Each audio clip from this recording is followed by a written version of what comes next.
నా పేరు జీవి సుందర్, ఉభయ గోదావరి పట్టభద్రుల అభ్యర్థిగా నించుంటున్నాను. ఈరోజు గ్రూప్ 2 ఏపీపీఎస్సీ అభ్యర్థులకి అండగా నించుందామని చెప్పి. ఎందుకంటే ఈ రోజున వీళ్ళు ఇచ్చిన ఫైట్ మామూలు ఫైట్ కాదు. ఇక్కడ ఉన్న ప్రతి విద్యార్థి ఒక సైనికుడిలా పనిచేశాడు. ప్రతి విద్యార్థి కూడా ఖచ్చితంగా, ఎందుకంటే మనకు బయటకు చెప్తా ఉన్నారు సీరియస్గా లేనోళ్ళే బయటకు వచ్చి ధర్నా చేస్తున్నారని. సీరియస్గా ఉన్నోళ్ళు లేనోళ్ళు ప్రతి ఒక్కరూ కూడా ఈ యొక్క యాజిటేషన్లో పాల్గొన్నారు. ఎందుకంటే ఒకరు 6 నెలలు జీవితం కేటాయిస్తే ఒకరు సంవత్సరం కేటాయించారు. ఈ సెలవులు పెట్టుకున్నారు, ప్రిపేర్ అయ్యారు. వీళ్ళందరూ కూడా నాతో ఒకటే చెప్తున్నారు. సుమారు 1000 మందికి పైగా నేను పొద్దునుంచి ఫోన్లో మాట్లాడాను. సార్ మా భవిష్యత్తు సార్, ఎందుకు ప్రభుత్వాలు మా గురించి ఆలోచించకుండా ఈ రకంగా చేస్తున్నాయన్నారు.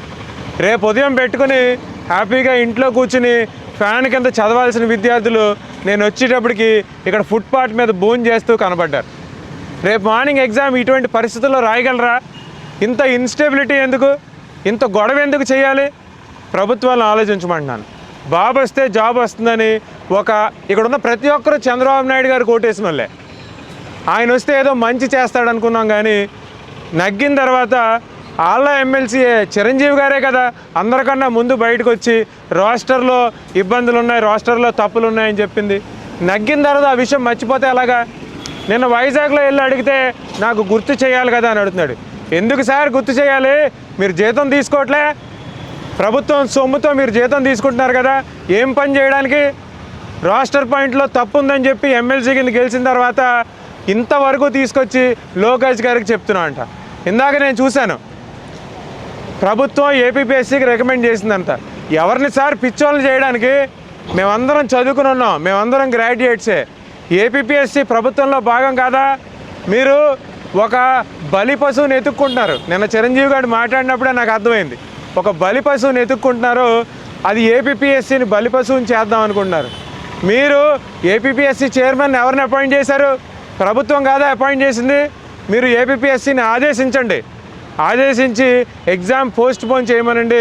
ఎందుకంటే ఏ ఒక్కరు ఇందులో ఉన్నారు, ఏ ఒక్కరు కోర్టుకు వెళ్ళినా కానీ ఖచ్చితంగా నోటిఫికేషన్ క్యాన్సిల్ అయ్యే అవకాశం ఉంది. కాబట్టి మీరు రోస్టర్లో తప్పుల్ని సరిదిద్ది ఎగ్జామ్కి వెళ్ళండి. ఇక్కడ ఉన్న వాళ్ళందరూ అదే కోరుకుంటున్నారు. కాబట్టి ఖచ్చితంగా రోస్టర్లో ఉన్న తప్పుల్ని మార్చి అప్పుడు ఎగ్జామ్కి వెళ్ళండి. దాని ద్వారా అందరం కూడా బెనిఫిట్ పొందుతాం.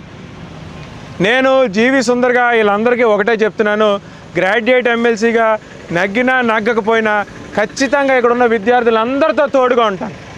హైకోర్టులో వాళ్ళు కేసు వేసినప్పుడు ఖచ్చితంగా వాళ్ళతో పాటు ఉంటాను. ఎందుకంటే ఓన్లీ క్యాండిడేట్సే కేసు వేయాలి. కాబట్టి అడ్వకేట్తో నేను టచ్లో ఉన్నాను. మెయిన్స్కి క్వాలిఫై అయిన క్యాండిడేట్స్ సుమారు 1000 మంది పైగా నాకు వాట్సాప్లో కనెక్ట్ అయి ఉన్నారు. ఖచ్చితంగా ఆ కోర్టు తీర్పును కూడా చదివాను. ఇద్దరే ఉన్నారు, ఇద్దరే ఉండడం వల్ల మేము రిజెక్ట్ చేస్తున్నామని. ఆ రోజు కోర్టులో కేసు వేసినప్పుడు వీళ్ళు ఎవరికి తెలియదు.